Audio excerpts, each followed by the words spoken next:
I wonder what the history is behind this grist mill that's here at the museum center at 5 Points here in my hometown. I don't know. I imagine for quite a few years it must have just worked its life away until the mill was no longer needed.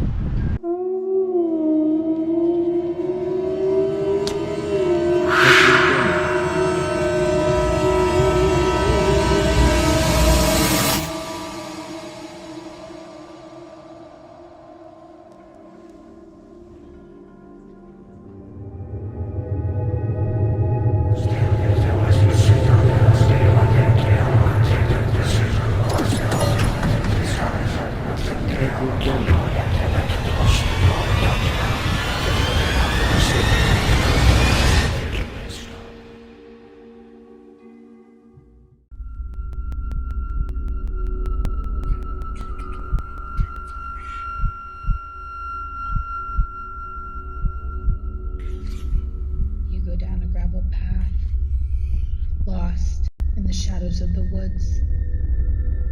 You hear the screams of children, secrets from beyond the grave. Your hands become clammy. You break into a cold sweat. You are being watched, and you are afraid.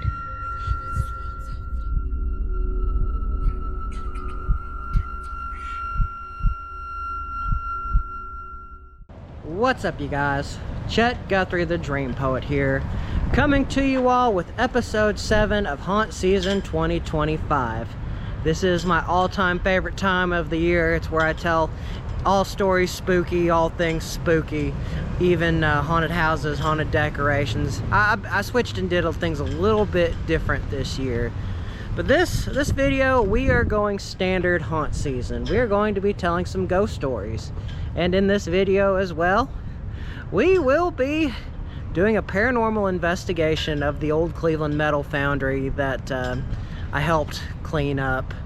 So anyway, I will be doing it with my friend Miranda Young with Ghost Biker Explorations. So ultimately, it's total new ground, and I'm really curious to see what we will find tonight. But in the meantime, we're going to tell a few ghost stories from my hometown of Cleveland, Tennessee. And this first story that we are going to tell, it is in regards to an artifact that is here at the museum center at 5 Points. And if you all have already read my first book, Ghosts and Mysteries of Bradley County, Tennessee, you already know what this story is. And here amongst the Indian artifacts here at the museum center of 5 Points are pieces of the Chautauqua wall. I actually am friends with the people who found the portion of the Chautauqua wall.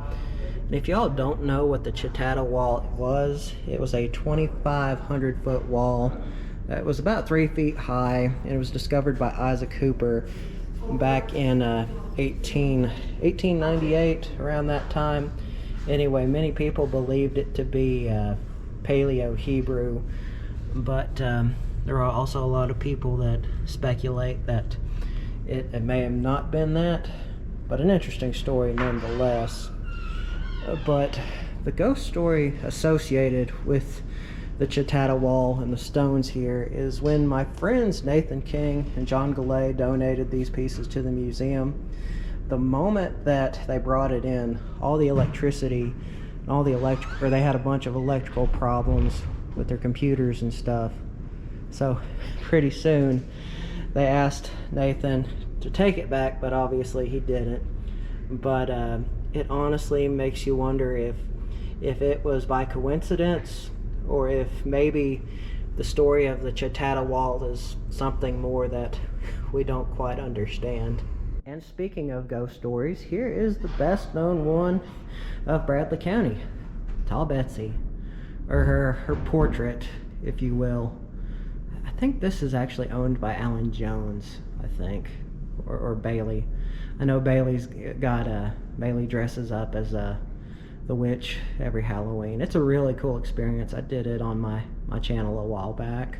And this is also the art exhibit that they're doing here at the museum as well, but we're not going to get into this one today, but we are going to go to the next story.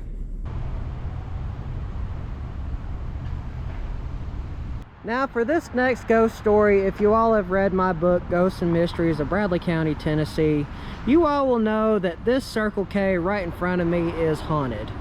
Now, it's not so much the building where the supposed haunting or what started the haunting. It was actually what was here before it. You see, about 200 years prior, or probably a little less, maybe around 150 years, a Confederate field hospital used to sit here along Spring Place Road. Now, Spring Place Road, it has seen its fair share of tragedies. Back in 2012, an F5 tornado came through and destroyed a lot of homes here in this area. Also, during the Native American removal, the Trail of Tears, the Cherokee Indians, they were forced out along the road that became Spring Place Road. And well, anyway, you have a lot of tragedy and a lot of death here along this road. But really, the haunted locations, or where the haunting mostly occurs in this building, is the bathroom area. A lot of weird stuff happens. But one particular incident that I firmly remember hearing from my friend Melissa Heiberger is that around, I think it was 2008, but a cashier was sitting at the front desk, and they described something that absolutely horrified them. But there was a roll of lottery tickets. Somehow, in some way or another, the lottery ticket, it was like somebody just pulled it out, and it all came rolling out into the floor. Now, I don't know if this place of business still has a high turnover rate, but back then it did have a pretty high, people didn't work here long. But actually, not far from here is the Durkee Roadhouse that my friend Melissa lived in as a kid, and I think I'll do a story on that I'll do a story on that in the future in its own right. I kind of wonder if maybe if you took a metal detector out in this field area, if it already hasn't happened, I wonder if you would find anything. Just curiosity.